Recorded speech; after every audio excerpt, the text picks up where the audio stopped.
السلام علیکم احباب، سبھی بھی آپ سے مخاطب ہوں۔ بسم اللہ الرحمن الرحیم۔ اوشین نیوز پر آج آپ کے سامنے جس موضوع کے تحت میں آپ سے بات کرنا چاہ رہی ہوں، پہلے 9 بتا دوں آپ کو کہ 9 اپریل ہے، بروز اتوار ہے، 4 بجے شام کا وقت ہے۔ اور آؤ قرآن کو سمجھیں، قرآن کی فضیلت، قرآن کی حکمت، اور اسی حوالے سے جس سورہ کا میں نے انتخاب کیا ہے وہ سورہ فرقان ہے۔ تو قرآن مجید کی یہ 25ویں سورت ہے جو مکے میں نازل ہوئی ہے، 77 آیات ہیں اور 6 رکوع پر یہ مشتمل ہے، اور دور نزول مکی ہے۔ اس کا زمانہ نزول مکی زندگی کا دور متوسط ہے۔ عدد سورت 25 ہے، عدد پارہ 18 اور 19 ہے، تعداد آیات 77 ہے، الفاظ 896، حروف 3786۔ اور جہاں تک اس کے نام کا تعلق ہے تو یہ اسی کی آیت میں موجود ہے، اسی کی آیت میں اس کا نام جو ہے موجود ہے، اور اکثر صورتوں کی طرح یہ علامت کے طور پر ہے، نہ کہ عنوان مضمون کے طور پر۔ تاہم مضمون صورت کے ساتھ یہ نام قریبی مناسبت رکھتا ہے۔ زمانہ نزول کی جہاں تک بات ہے تو انداز بیان اور مضامین پر غور کرنے سے صاف محسوس ہوتا ہے کہ اس کا زمانہ نزول بھی وہی ہے جو سورہ مومنون وغیرہ کا ہے، یعنی زمانہ قیام مکہ کا دور متوسط۔ اور ابن جریر اور امام رازی نے زہاق بن مزاحم اور مقاتل بن سلیمان کی یہ روایت نقل کی ہے کہ سورۃ النساء سے 8 سال پہلے اتری تھی۔ اس حساب سے بھی اس کا زمانہ نزول وہی دور متوسط قرار پاتا ہے۔ جہاں تک اس کے موضوع اور مباحث کا تعلق ہے، اس میں ان شبہات و اعتراضات پر کلام کیا گیا ہے جو قرآن اور محمد صلی اللہ علیہ وآلہ وسلم کی نبوت اور آپ کی پیش کردہ تعلیم پر کفار مکہ کی طرف سے پیش کیے جاتے ہیں۔ ان میں سے ایک ایک کا جزا جواب یہاں پر دیا گیا ہے، اور ساتھ ساتھ دعوت حق سے منہ موڑنے کے برے نتائج بھی صاف صاف اس آیت میں بتائے گئے ہیں۔ آخر میں سورہ مومنون کی طرح اہل ایمان کی اخلاقی خوبیوں کے ایک نقشہ کھینچ کر عوام الناس کے سامنے رکھ دیا گیا ہے کہ اس کسوٹی پر کسی کو دیکھ لو کون کھوٹا ہے کون کھرا ہے۔ ایک طرف سیرت و کردار کے لوگ ہیں جو محمد صلی اللہ علیہ وآلہ وسلم کی تعلیم سے اب تک تیار ہوئے ہیں اور آئندہ تیار کرنے کی کوشش ہو رہی ہے، دوسری طرف وہ نمونہ اخلاق ہے جو عام اہل عرب میں پایا جاتا ہے اور جسے برقرار رکھنے کے لیے جہادیت کے علمبردار ایڑی چوٹی کا زور لگا رہے ہیں۔ اب خود فیصلہ کرو کہ ان دونوں نمونوں میں سے کسے پسند کرتے ہو۔ اور یہ ایک غیر ملفوف سوال تھا جو عرب کے ہر باشندے کے سامنے رکھا گیا، اور چند سال کے اندر ایک چھوٹی سی اقلیت کو چھوڑ کر ساری قوم نے اس کا جو جواب دیا وہ جریدہ روزگار پر ثبت ہو چکا ہے۔ اور سورہ فرقان کے جو موضوعات ہیں ان کے بارے میں آپ کو بتاتی چلوں کہ اس میں جن موضوعات کا جن مضامین کا تذکرہ کیا گیا ہے ان مضامین کا ایک سرسری سا جائزہ یوں ہے کہ معبودان باطلہ کی عدم ملکیت کا واضح اعلان کیا گیا ہے۔ صورت میں افعال رسول صلی اللہ علیہ وآلہ وسلم اور اعتراضات کفار کا بیان ہے، اہل دوزخ اور اہل جنت کا تقابلی موازنہ ہے۔ کیا تم نے میرے بندوں کو گمراہ کیا تھا؟ معبودان باطلہ سے ایک سوال ہے۔ تمام رسول دین کے ساتھ ساتھ دنیاوی امور بھی چلایا کرتے تھے۔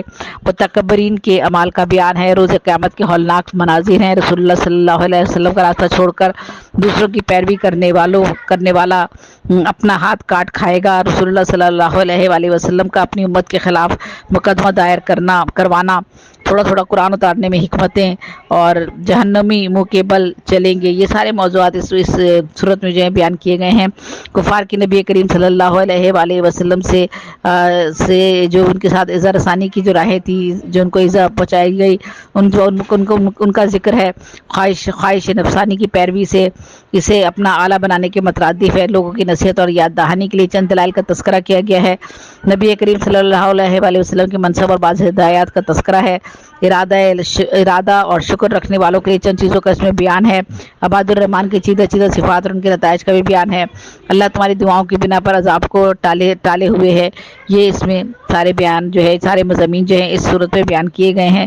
اور یہ صورت جو ہے یہاں اس صورت میں جو ہے وہ یہ بتا دیا گیا ہے کہ جو لوگ حق پر ہیں وہ ان کے لیے راستہ کتنا آسان ہے، اور جو لوگ حق پر نہیں ہیں ان کے لیے راستہ کتنا مشکل ہے۔ تو یہ سورہ فرقان جو ہے اسی حوالے سے سورہ فرقان میں رحمان کے نیک بندوں کی خوبیاں اور عمدہ صفات بیان کی گئی ہیں، جن کا خلاصہ اس درس سے بیان کیا گیا ہے، جنہیں جاننا فائدے سے خالی نہیں، تاکہ ہر شخص اپنی عادات اور صفات اپنے اندر پیدا کر سکے۔ تو یہ اس میں بیان کیا گیا ہے کہ صفات کے بارے میں لوگوں کو بتایا گیا ہے، اور یہ بتایا گیا ہے کہ کس طرح سے وہ لوگ اپنے آپ کو بہتر سے بہتر بنا سکتے ہیں۔ اور جہاں تک اس کے مضامین کا تعلق ہے وہ میں نے آپ کو بتا ہی دیا کہ اس کے مضامین جو ہیں وہ اس میں ان مضامین کا جن کا تذکرہ کیا گیا ہے ان سارے مضامین کا میں نے احاطہ بھی آپ کے سامنے کر دیا ہے۔ تو میری کوشش ہے کہ اسے بہت مختصر انداز میں آپ کے سامنے پیش کروں اور اس میں کسی مشکل کا سامنا نہ کرنا پڑے.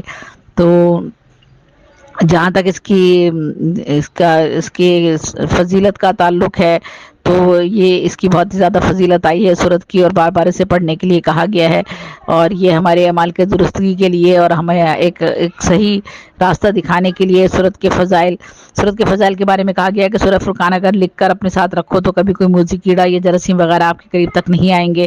اور اس کی فضیلت میں یہ بھی کہا گیا ہے کہ اس سورت کو ہر رات تلاوت کرنے والے کو خدا کوئی عذاب نہ دے گا، اس کا محاسبہ نہ ہوگا، اور اس کو جنت فردوس سے بری ہوگی، اور اس کی جنت فردوس سے بری ہوگی. شادی کے خواہش مند اگر 3 دن روزہ رکھیں اور روزانہ سونے سے پہلے سورہ فرقان کی آیت نمبر 74 تا 76 تلاوت کرے تو خدا بہت جلد آسانی سے شادی کا اسباب مہیا کر دے گا. اس کے علاوہ عمل کرنے کے لیے اس میں چند پیغامات، عمل کے اس سورہ کے چند پیغامات بھی ہیں. چند پیغامات کا بھی تذکرہ کیا گیا ہے. قرآن کی پچھلی قوموں کے قصے افسانے کے طور پر نہیں بلکہ عبرت کے لیے بیان کیے گئے ہیں تاکہ پچھلی قوموں کی غلطیاں نہ دہرائی جائیں. آخرت میں لوگ اپنے برے دوستوں کا ساتھی بننے پر کفِ افسوس نہ ملیں کہ ان دوستوں نے انہیں برباد کر دیا. قرآن کی سمجھ، تلاوت اور اس پر عمل کو فراموش نہیں کرنا چاہیے. قرآن کے انسانوں کی اکثریت اپنے پروردگار کی ناشکری ہے. اس کی نعمتیں استعمال کر کے بھی پروردگار کی نافرمانی پر کمر بستہ لوگ رہتے ہیں. تو بہرحال اس میں جو پیغامات دیے گئے ہیں اور جو اس صورت کے حوالے سے جو اس کی فضیلت بھی بیان کی گئی ہے وہ میں نے آپ لوگوں کے سامنے بیان کی ہے. اور میری کوشش ہے کہ آپ جو ہے وہ اس سے جتنا جو بھی استفادہ کر سکتے ہیں وہ کر پائیں، کیونکہ جو میں نے اس صورت کو پڑھنے کے بعد جو میں نے محسوس کیا ہے، جو میں نے جانا ہے، وہی میں نے آپ کے سامنے پیش کر دیا ہے. اور میری پوری کوشش ہے کہ آپ لوگ بھی ان ساری چیزوں کے بارے میں جو ہے وہ اچھی طرح سے جان سکیں اور اچھی طرح سے ان پر عمل کرنے کا جو ہے وہ آپ کو جو ہے ایک راستہ نظر آ جائے. اور اس صورت کا جو نام ہے وہ جیسا کہ آپ کو بتا ہی دیا تھا کہ سورہ فرقان ہے. اور یہ میرا خیال ہے کہ میں اس کی طوالت کی طرف نہیں جاتی ہوں، کیونکہ اگر مزید طوالت کی طرف اگر جاؤں گی تو یہ پھر مشکل ہو جاتی ہے لوگوں تک بات کو. طوالت جو ہے وہ بعض دفعہ جو ہے مشکل پیدا کرتی ہے کسی بھی معمولی سی بات کو سمجھنے کے لیے. تو میں اس کا یہیں اختتام کرتی ہوں. ویسے تو اس کی تفسیر میں اگر جائیں ہم اور اس کے خلاصے کی طرف جائیں تو بہت طویل ہو جاتا ہے اس کا خلاصہ. اور اس میں سورہ فرقان میں جو ہے بہت مسلمانوں کے لیے بہت زیادہ ہدایات دی گئی ہیں. انہیں بتایا گیا ہے کہ کس طرح سے آپ اپنے اعمال کو درست کر سکتے ہیں، اور جو لوگ اعمال کو درست نہیں کرتے ان کا انجام اس پہ بتایا گیا ہے. اور بار بار اس میں تاکید کی گئی ہے کہ آپ جو ہے وہ اپنے اعمال کو درست کریں، اور اہل ایمان کی جو صفات ہیں ان کا تذکرہ کر دیا گیا ہے تاکہ اہل ایمان کی جو صفات ہیں اور عمدہ صفات پر ہم عمل کر اپنی زندگی کو کامیاب بنا سکیں. اور جو ہے ان سے جن چیزوں سے ہمیں بچنا چاہیے ان چیزوں کا بھی اس میں مکمل طور پر اس میں بیان دیا گیا ہے تاکہ ہم ان ساری چیزوں سے اپنے آپ کو محفوظ رکھ سکیں اور نیک لوگوں کی خوبیوں کو اپنائیں اور برے لوگوں کی صحبت سے خود کو بچانے کی کوشش کریں. تو سورہ فرقان میں یہ تمام صفات بھی جو ہے مکمل طور پر بیان کر دی گئی ہیں، اور جامع انداز میں سورہ فرقان جو ہے اس میں واضح انداز میں جو ہے اللہ تعالیٰ کے پسندیدہ بندوں کی صفات اور افعال کا تفصیلی سے تذکرہ آ چکا ہے اس میں. اور جن لوگوں نے جو ان پہ عمل نہیں کرتے ہیں ان کے بارے میں بھی اس صورت میں پوری طرح سے بتا دیا گیا ہے کہ جو لوگ اللہ تعالیٰ کی ان تمام ہدایات پر عمل نہیں کریں گے تو ان کی زندگی میں جو ہے زندگی میں بھی مشکلات کا سامنا کرنا پڑے گا، اور آخرت میں تو ان کے لیے جہنم جو ہے وہ اللہ تعالیٰ نے ان کے لیے رکھی دی ہے. تو اسی لیے میں یہاں پر بس اختتام کرتی ہوں اپنے اس صورت کے حوالے سے بات کرتے ہوئے، اور انشاءاللہ کوشش کروں گی کہ آپ کو اگر اس میں کہیں کسی جگہ کوئی کمی محسوس ہو رہی ہو یا کوئی تشنگی محسوس ہو تو پھر انشاءاللہ کسی اور موقع پر دوبارہ اس صورت کے حوالے سے بھی بات دوبارہ کی جا سکتی ہے.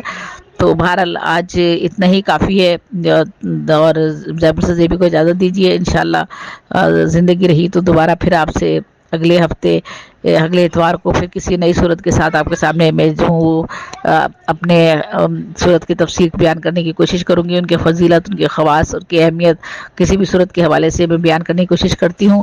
اور تھوڑا سا کوشش کیا کرتی ہوں بلکہ خود سمجھنے کی کوشش کرتی ہوں. جب خود سمجھتی ہوں تو چاہتی ہوں کہ ان میں سے کچھ چند باتیں آپ لوگوں تک بھی پہنچ جائیں اور آپ تک بھی جو ہے وہ آپ بھی اس سے کچھ استفادہ کر سکیں.